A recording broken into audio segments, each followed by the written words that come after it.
What I'd like to show you is that sometimes when you're making mistakes, it can be extremely useful to use the console. And the console can be found if you go to Tools.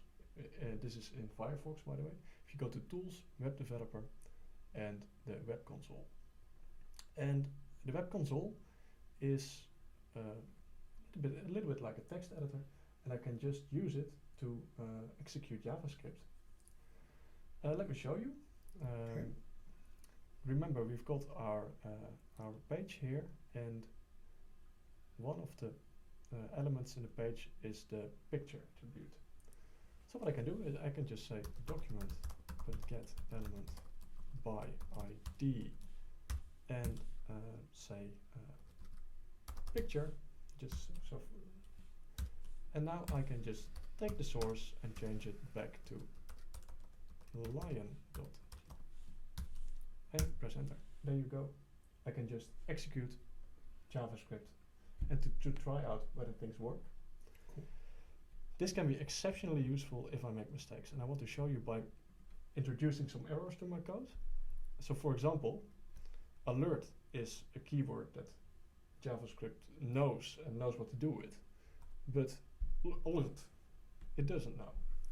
Same goes for get element by ID. If I just remove the M, it looks like, I mean, it's a mistake that can very easily be made by Yes, just typing, definitely. but it can be very annoying. And the other thing that I'm going to do is I'm going to remove the T in caption. I'm just going to save this and go here, and I'm going to load the page. And what you see is the bird doesn't load. Mm-hmm. And also I don't get an alert. And this is a bit confusing because it doesn't give me any warnings, except if I go and look at this web developer web console, there is a warning. What you see is up here it says reference error, alert is not defined. Yes. Which we already knew when we introduced the error. But now I can look over here and it says, hey, on line 22, there is a problem. What does the 7 mean there? I think it's the 7th character. Okay, show me. Let's have a look. There we go. Apparently this is the 7th character on line 22. An E was missing. Yes. So let's have a look. Bam. Okay, now the alert works. Okay. Good news. And we have another problem. It says document by get element by ID is not a function, which just means that on line number 23 there is a problem and JavaScript doesn't know what to do, so it stops executing right there. Can you explain why we didn't see this message right away?